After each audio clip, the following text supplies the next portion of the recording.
We don't have fear at all. What a flip is It that? wasn't vibe. The vibes in Persona were great, but things Is changed. that and Rob, are very different vocalists. Maybe Exodus, how bloodthirsty, blah blah blah, but yeah, I was a little bit angry. Why? I'm honored that people like Halford reached out to like encourage me. Why the flip? Someone would think you would like it. We're fearless in doing whatever we want because we write for an audience of five, us. I mean, you want people to like it, but we have to like it first. Hello, you metal pilgrims, and a very special welcome to all the thrash metal fans on this episode. Because today, for the very first time ever, and I can't believe this is the first time we're speaking to him, but we have nobody else but Gary Holt on the show. Gary, thank you so much for finding time and joining me. How are you? Thanks for having me, man. Yeah, it's a pleasure, man. I'll be honest with you. I love Exodus. I love you for I don't know how many dozens of years. I don't want to give out how old I am, but it's No, it's okay. Age ain't nothing but a number anyway. yeah, So exactly, exactly. So where are you at these days? I mean, you're in Canada, right? On tour right now. I'm in Canada. I'm in Saskatoon today. Saskatoon, nice, nice. Frozen cold. Yeah, it's pretty fucking cold here. Cool. Well, we finally get spring here in Europe. I'm in Ukraine, and we finally get some warmer weather, which means we passed this winter, and it's a pretty cool thing to say. So hopefully, Yeah, it's below zero outside. A little oh. too cold for this California boy. All right, Gary. So obviously the biggest news about Gary Holt about the world of Exodus these days is the release of your upcoming studio album Goliath on March 20th. So first of all, congrats on yet another album that you're letting out into the world like a baby. Thank you. Thank you. Yeah. But before we dive deeper into it, can you tell us a little bit about the creative process behind Goliath and whether and if at all it was different compared to the other, what, 12 or 13 albums you did before that? Well, this is the biggest collaborative effort the band's ever done. We went in the studio with like maybe 4 or 5 songs completed, and we recorded 18. Lee wrote almost half the music on this album. Lee wrote some lyrics. Tom Hunting wrote lyrics. Rob and I wrote the rest. Jack's a huge part of the arrangement process. And we live the record. That's the way we tend to record now anyway. We like rented a house and we lived together. Mhm. And so when we weren't in the studio, we were still at the house writing music and still working round the clock for 2 months. And the way we record like that allows us to change and pivot at any time. The Mhm. drums are always set up to record. I could write a song at the end and would jump in and lay it down. We're not obligated to finish anything until we consider it done. And it just allows for this like nonstop burst of creativity that goes till the last day in the studio. Wow, this is awesome. And sounds like a very old school process, a rarity these days to It actually is. rent a That's the way they house. used to do it. Yeah, Yeah. Deep Purple would go to Lake Geneva, Persona Non Grata. Went to where Tom lives in Lake Almanor. Nice. Tom goes, hell yeah, so, you know, and we've always tended Exodus to build studios in like rental homes Hmm. and live and work the album. But on Persona and the new one, we started doing that with the drums as well. Hmm. And that way the songs are never done. We could continue to write all the way to the end. And Tom could also revisit his performances. He could decide, I want to play that one again. Go do it. Drums are there. In the old days, Queen would go to some villa or chateau in the south of France and Yeah. build a studio. And it allows us to like to just always be writing, which works best for us. This is incredible. And I mean that's great to hear that, in the year 2026 we can hear an album that is, and especially in the age of AI shit and all this, artificial stuff, you can actually hear a collaborative album that was a result of a collaborative process of you actually guys doing it in a very old school way. I freaking love it. And I think you can kind of hear it. I mean, I'll be honest with you, I was able to listen to the album a little bit earlier than most mortal human beings on this earth. And, I guess it's a very diverse, it's possibly the most diverse Exodus album you guys ever released in your career. The album sounds, I mean, at parts, it's this classic early Exodus. At parts, you guys go into this almost doom and Sabbath-like feeling. So was that deliberate? And did you guys feel like it was suited for the dark times we live in at the moment, or it just came to you naturally like this? Everything we do is a natural process. We Hmm. never sit down and say, oh, we need to write a song like this or like that. It always starts with just guys jamming. Hmm. And but we're also not afraid to, like, explore an idea that we really love that is different, like Goliath. I wrote most of that song in 1999 when I was really fucked up on drugs. Really? Yeah, and Tom and I called the song creepy because it sounded creepy as fuck.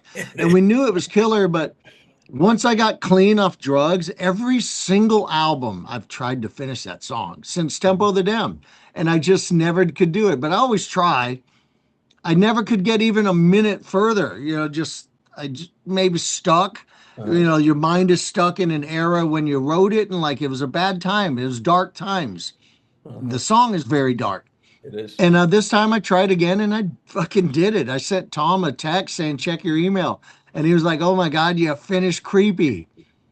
And but we're fearless in doing whatever we want because we write for an audience of five. Us. We only our only goal is to satisfy ourselves musically. That's And cool. when you do that, if you're lucky if someone else likes it too. I mean, you want people to like it, but we have to like it first.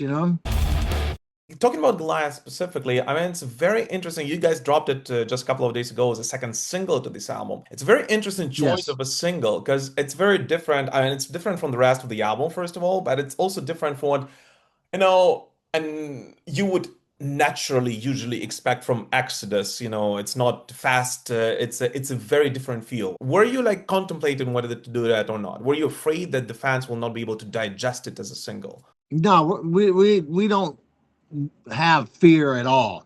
The song is colossal. It's fucking heavy as fuck, and it's completely different than anything we've ever done before. And the album's got ragers all over it. And we could have just thrown out one of the, like, the 1,000 mile an hour ragers, but we wanted to show people what we could do, and visually the video is just amazing. Yeah. So that all ties into it. We collaborated, with our director Jim Laveau did all the videos and did Fires of Division for the last album.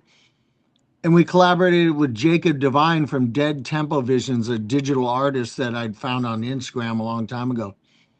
And so we wanted to do something completely visually like rad and different.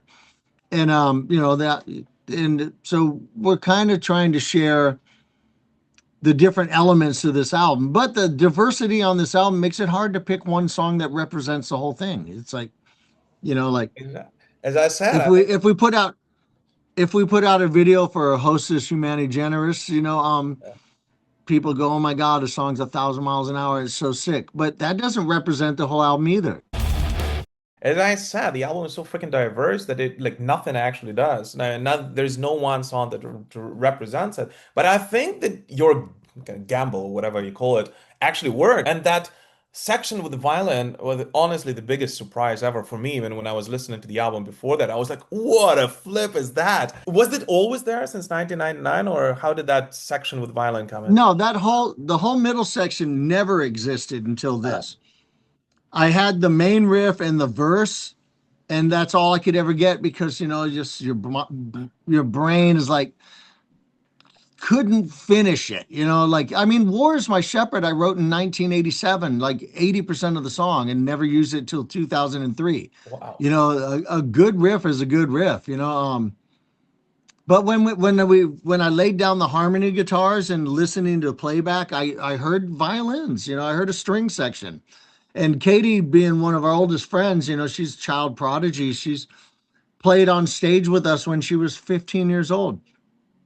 And she's since gone on to be the violinist for Roger Daltrey and The Who. Hmm. But she was on tour with The Who at the time that we did it. So we brought in someone else. Excuse me. The performance wasn't good enough, but it showed me the idea was. Hmm. And so when Katie got home, I sent her asked if she wanted to do it. And she said, fuck yeah.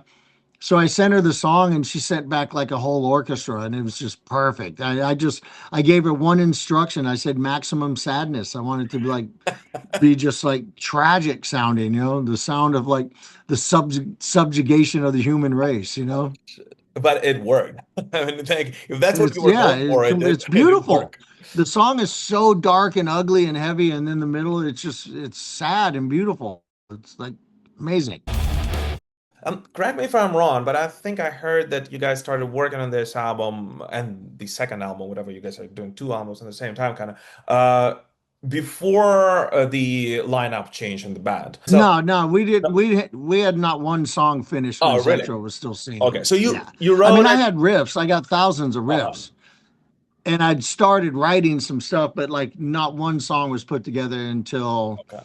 till Rob was in the band. So you wrote and actually finalized the songs with Rob Dux's vocals in mind already, right? Yeah, yeah, like Zetro had never heard. I mean, maybe at some point I'd played Zetro like a little garage band demo of one song or something, but like everything was put together with Rob. Like there's no titles even. Uh-huh. Okay. So it was all like a collaborative effort with him and for his voice already. Yeah, Okay, absolutely. cool, Yeah, cool, cool. Because yeah. I was gonna say that I mean for me Zatra and Rob are very different vocalists, right? I mean in terms of stage presence, in terms of the voice on the album and everything, right? And this album actually just fits Rob's voice so freaking well. It just I was going to say that it was like written for him, but now it actually was. So it's cool. It was, yeah. And once again, going back to how we record, Yeah. the fact that we're able to pivot Yeah. and make a drastic U-turn on a song if we want to, and then we heard all these additional layers that Rob was capable of bringing vocally, it allowed us to utilize that. Mm.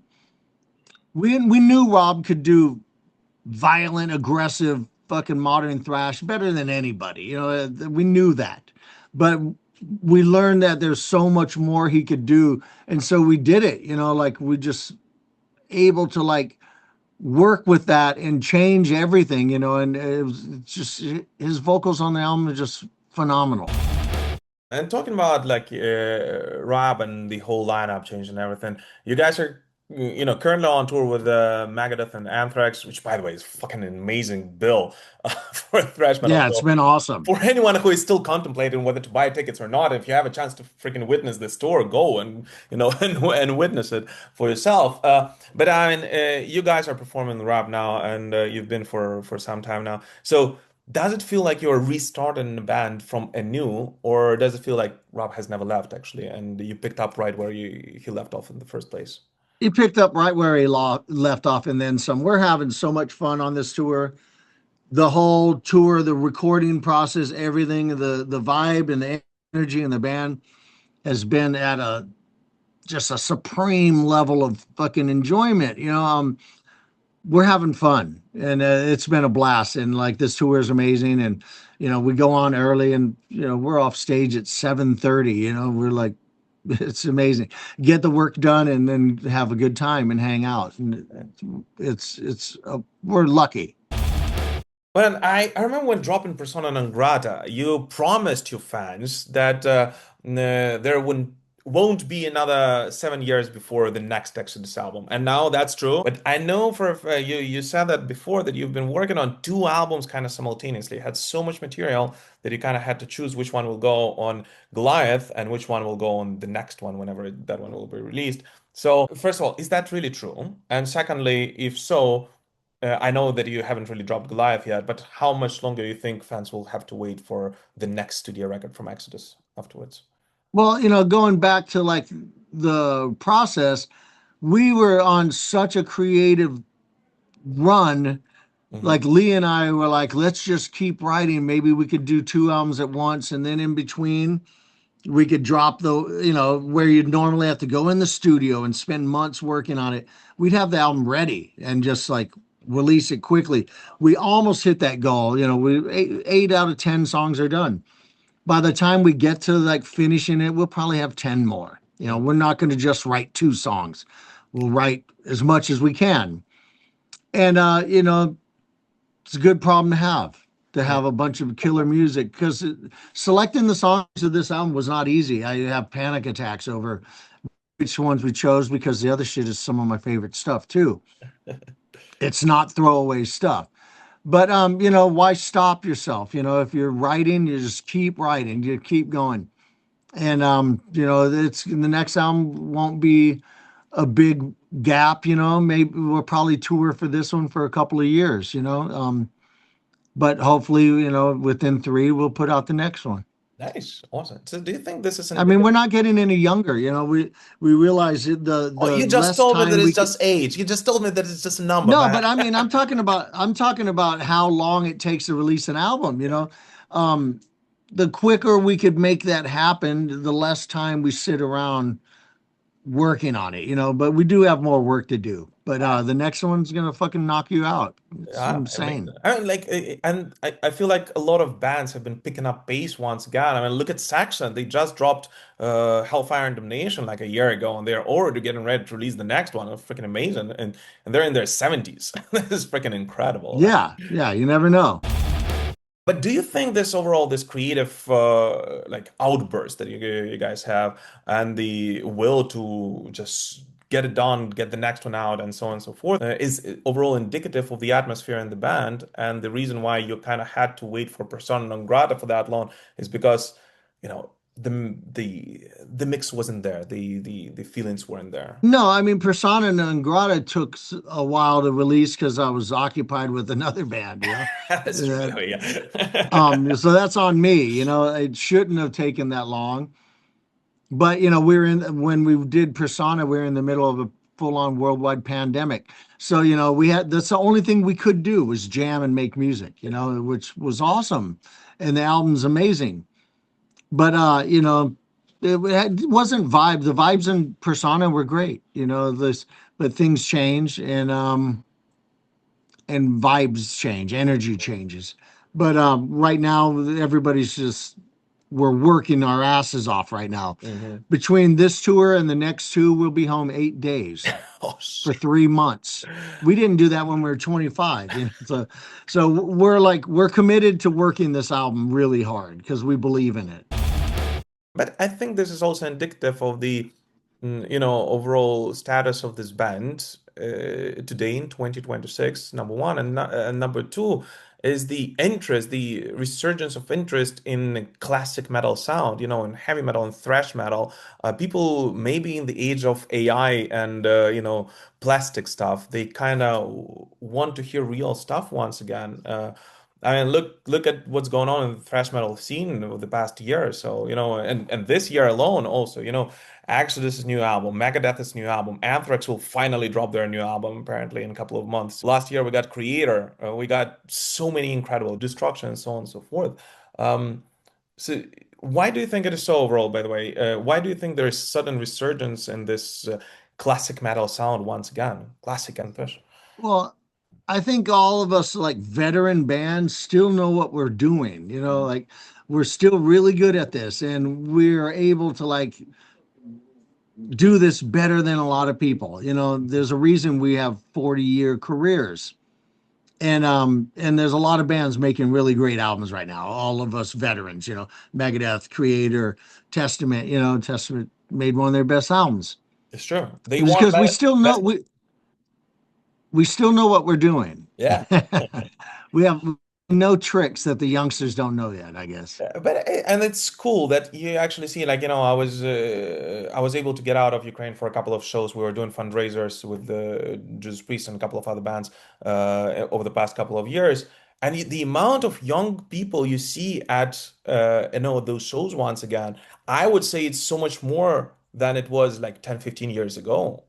Actually, I don't know. Maybe it's just No, wishful thinking, but our audience is really young now, like the whole front row is kids, it's awesome. And if there's an old guy, he's usually standing there guarding people from his kid. Like it's amazing. And Lee always brings if he spots a little kid up front, he brings him up at the end of the show and puts a guitar on him. yeah. And it's the reason we're still here, because I know I'm 61 and I don't go to many shows, so I don't expect other 61-year-olds to go to a lot of shows either, Yeah. so we're fortunate that we have a whole new generation into the band. And talking about, being fortunate at 61 years old and everything, man, you're going to be celebrating 5 years of sobriety soon, right? Yeah, Yeah, five yeah, years. yeah, this summer. This is freaking awesome. First of all, and Rob Halford this year celebrated 40 years of sobriety as well, and arguably that's exactly why Judas Priest are still going strong at the 53rd year of their existence. So when you were starting that journey, did you look up to other veteran metal gods like Alice Cooper, like Rob Halford, and the other ones, as an inspiration? Yeah, absolutely. And I mean, I'm honored that I'm like had people like Alfred reached out to like encourage me, when I did it, and other friends in the business who've like gone through the same struggles, and like, were really awesome with their like encouragement and advice. And I mean, it's not like I don't know what Jägermeister tastes like. I've been there, done that enough times. I quit doing drugs long ago. I quit smoking long ago. Quitting drinking was the easier of all three of those for sure. Mhm. That's cool. Yeah, and I think that the more time progresses, the more people realize that sex, drugs, and rock and roll, at least one there is not really necessary for rock and roll. And I absolutely No, no, it's like it's fucking sleep, a sandwich in rock and roll exactly. now. Yeah. That's Actually, the downside of quitting drinking is you eat more desserts.